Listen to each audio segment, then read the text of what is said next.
সম্মানিত ভিউয়ার্স, আসসালামু আলাইকুম ওয়া রাহমাতুল্লাহি ওয়া বারাকাতুহু।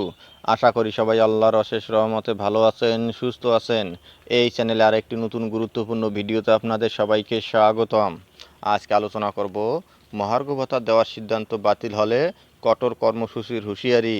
বিস্তারিত থাকছে ভিডিওতে। এই ভিডিওটি দেখার আগে যারা এই চ্যানেলে একদম নতুন তারা অবশ্যই চ্যানেলটি সাবস্ক্রাইব করে পাশে থাকা বেল আইকনটি প্রেস করে দিন।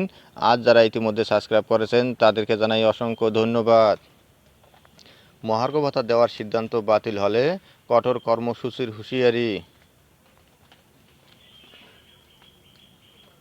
মহার্ঘ ভাতা দেওয়ার সিদ্ধান্ত বাতিল হলে কর্মসূচি বিরতি সহ কঠোর কর্মসূচির হুঁশিয়ারি দিয়েছেন 11 থেকে 20 গ্রেডের চাকরিজীবীরা।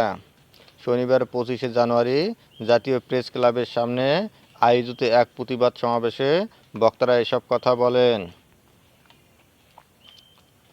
ফোরামের সভাপতি লুৎফর রহমানের সভাপতিত্বে সমাবেশে উপস্থিত ছিলেন উন্নয়ন পরিষদের সভাপতি জিয়াউল হক, সহসভাপতি আশফাকুল আশেকিন, 11 থেকে 20 ফোরামের সহসভাপতি মোহাম্মদ আলী, অর্থ সম্পাদক তারিকুল ইসলাম,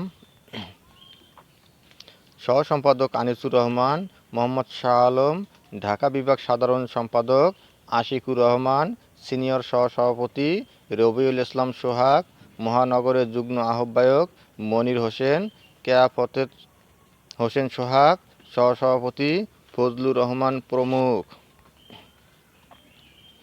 11 থেকে 20তম গ্রেডের সরকারি চাকরিজীবী ফোরামের সাধারণ সম্পাদক ও সমন্বয়ক মোহাম্মদ মাহমুদুল হাসান বলেন, আমরা পত্রিকার মাধ্যমে জানতে পারলাম এখন মহার্ঘ ভাতা দেওয়া হবে না। যদি এ ধরনের কোনো পদক্ষেপ নেওয়া হয় তাহলে কঠোর কর্মসূচি ঘোষণা করা হবে।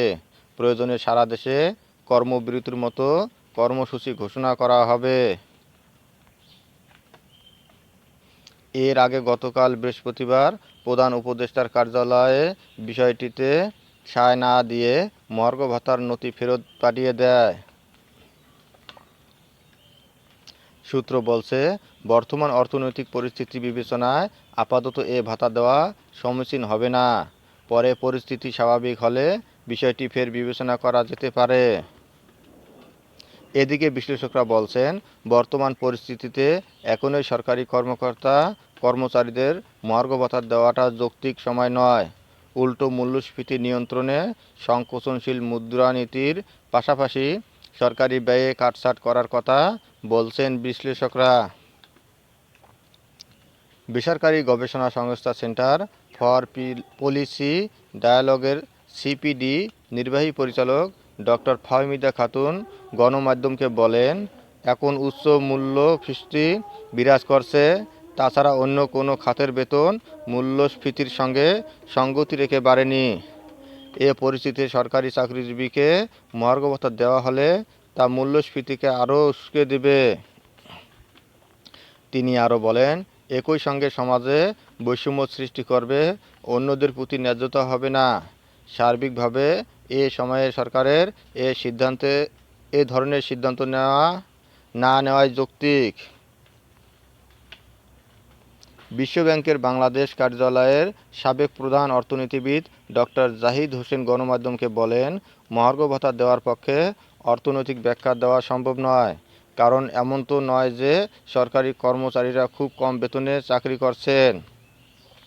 2015 সালের পর থেকে সরকারি চাকরিজীবীর বেতন সরকারি খাতের চেয়ে বেশ ভালো অবস্থায় রয়েছে।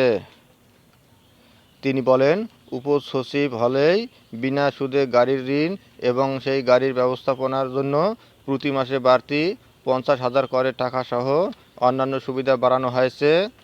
তারপরও বর্তমান অর্থনৈতিক পরিস্থিতিতে মহার্ঘ ভাতা দেওয়া থেকে সরে আসাটাই যৌক্তিক।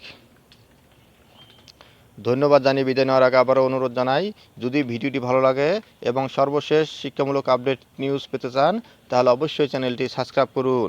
ধন্যবাদ সবাইকে।